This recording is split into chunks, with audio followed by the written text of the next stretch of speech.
श्री राम जय जय राम, श्री राम जय जय जय राम, श्री राम जय जय राम, श्री राम जय जय राम। बोलिए सावधान रामचंद्र महाराज की जय। आज पुरुषोत्तम मास, अधिक मास, मलमास का समापन दिवस है। मैं प्रारंभ से लेकर के ये पूरे 30 दिन के बीच में जो महीना गुजरा है, जिसे हम लोग अधिक मास कहें, सावन का अधिक मास मान करके सोच रहे थे कि बहुत कुछ कहने की सोचा भी, चेष्टा भी की, लेकिन बाय द वे मुझे मौका नहीं मिला कहने का। मैं इसमें बहुत संक्षेप में 2 शब्द आप लोगों को आपके समक्ष बता देना चाहता हूँ कि वास्तव में मलमास क्या है, अधिमास क्या है और ये पुरुषोत्तम मास क्यों कहलाता है।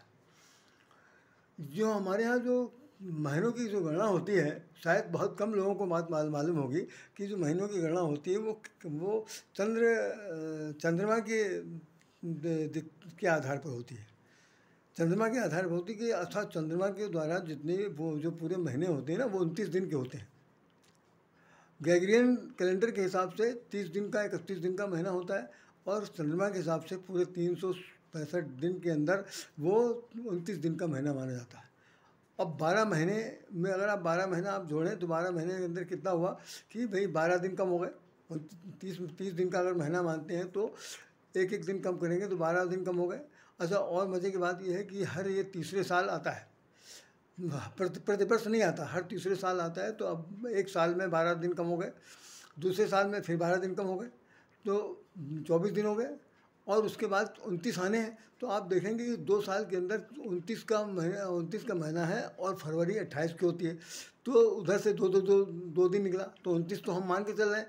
तो परिणाम ये है कि 2 दिन फरवरी के निकल आए तो हो गया 24 2 26 दिन तो कंप्लीट हो गए। तो तीसरे साल जब होगा तो तीसरे साल केवल 3 महीना उसमें आकलन किया जाएगा तो पूरा 1 महीना बन जाएगा। तो इस प्रकार से ये महीना कभी भी आ सकता है, सावन में भी आ सकता है, वो जेठ में भी हो जाएगा, कई बार आषाढ़ में, फागुन में, चैत्र में, किसी भी महीने में आ सकता है। मतलब ये तो जो ज्योतिषी अपनी गणना करते रहते हैं। हमने जो जितना जाना उसमें से यही है कि 29 दिन के महीने को तीसरे साल में जब फिर 29 दिन का जो अतिरिक्त बच्चा, मतलब वो 29 जो है वो 13वां महीना कहलाता। तो अब 13 महीना जब हो गया तो उसको मलमास कह दिया। मल माने, अब यूँ अगर अन्यथा ना लीजिए तो मल का मतलब हुआ तो महल।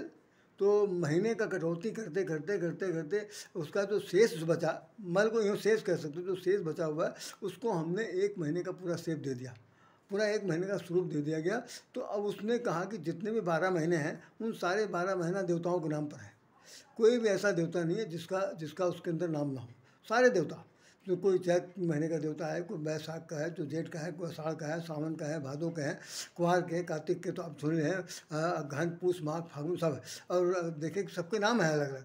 अच्छा, और वो सभी जो 12 महीने हैं उनके 12 सूर्य हैं, उन 12 सूर्यों के साथ उनके ग्रह नक्षत्र सब लगे हुए हैं। तो अब ये 13वां महीना जो था वो बहुत उदास था। उसने कहा कि हमारा तो कोई देवता नहीं, हमको कौन पूछेगा।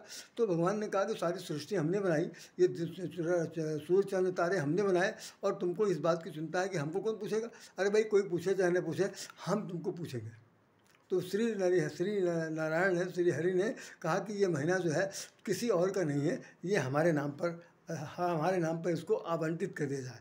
तो उस दिन से इस महीने का नाम पुरुषोत्तम मास हो गया कि पुरुषों में जो उत्तम है वो परम ब्रह्म परमेश्वर है और उसके नाम से महीना हो गया। अब आप जो है इस महीने में देखिएगा कि भगवान शयनी एकादशी पड़ी थी, भगवान 4 महीने तो विश्राम कर रहे हैं। तो अब 4 महीने विश्राम कर रहे हैं, जबकि कहा जा रहा है कि भगवान विष्णु की पूजा का महीना है। तो ये पूरे 1 महीने तक भगवान विष्णु और लक्ष्मी की पूजा हो रही है। तो कहने का भाव सिर्फ ये है कि ये अधिमास जो है अधिक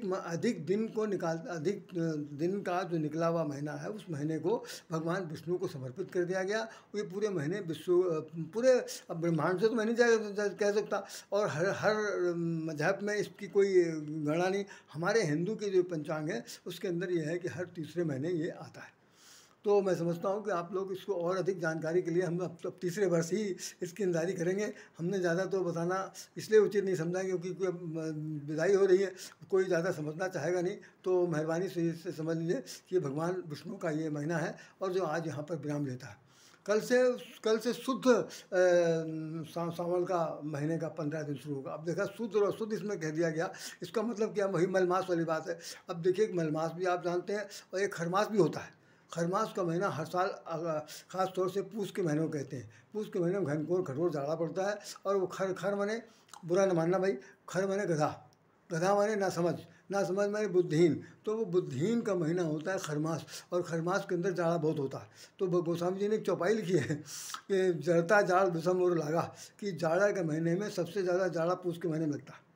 पूस में भगवान दिखाई नहीं पड़ते, सूर्य नारायण दिखते नहीं, बदली छाई रहती है, कोहरा छाया रहता है। तो उसे खरमास की संज्ञा दे दी गई कि वो जो बुद्धिमान नहीं है, जो बुद्धिमत्ता से ओतप्रोत नहीं है, वो खरमास उसके नाम से कह दिया कि वो हर साल आता।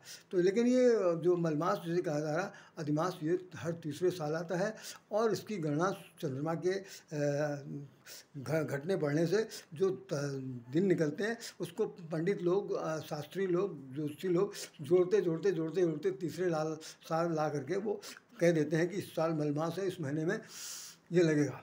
तो कभी कोई महीना कुवार का 2 महीना हो, कभी कार्तिक का 2 महीना हो गया, कभी चैत का 2 महीना हो गया, ऐसे हो जाता है। तो मेहरबानी से आप ये समझिए कि हम लोगों ने भगवान विष्णु लक्ष्मी की पूजा की, और नहीं लक्ष्मी की पूजा की तो श्री नारायण, श्री वैसे करना तो नितांत तो यही आवश्यक कि श्री लक्ष्मी नारायण की इसमें पूजा हुई है और आज विश्राम ले रहे हैं। हम सब लोगों को हृदय से नमन करते हैं और प्रार्थना करते हैं कि भगवान लक्ष्मी नारायण आप सब लोगों की मनोकामना पूर्ण करें। फिर भविष्य में हम कभी मिलेंगे। हमारे पास बस कोई ऐसा चित्र नहीं था जिसको मैं आपके सामने दिखा सकता, फिर भी मैंने अपनी तरफ से जो मुझे जानकारी थी वो हमने आपको बता दिया। ये मलमास नहीं है, ये अधिमास नहीं है, ये पुरुषोत्तम मास है। इसका नाम भगवान विष्णु के नाम पर समर्पित है और ये इसीलिए इतना खुश है कि इस महीने में जितने भी काम किए जा सकते हैं वो श्री हरि को ही समर्पित होंगे। यहाँ तक कि पाप पुण्य जो कुछ भी है वो भी सब उन्हीं के पास जाएगा और वो अपनी इच्छा अनुसार आपको कितना दे सकते हैं, कितना प्रसन्नचित होकर के आप पर अपनी कृपा दृष्टि डाल सकते हैं, ये भगवान श्री हरि की कृपा है। तो मेरी तरफ से सब लोगों को इस विदाई के अवसर पर नमस्कार है और मेरी तरफ से कोई प्रिय शब्द निकल गया हो तो मैं क्षमा चाहता हूँ। आप लोगों को हृदय से नमन, बहुत बहुत शुभकामनाएँ, बहुत बहुत शुभकामनाएँ, सादर नमन। इसके साथ राधेश्याम राधे आपको नमन करता है। जय श्री राम, जय राधेश्याम।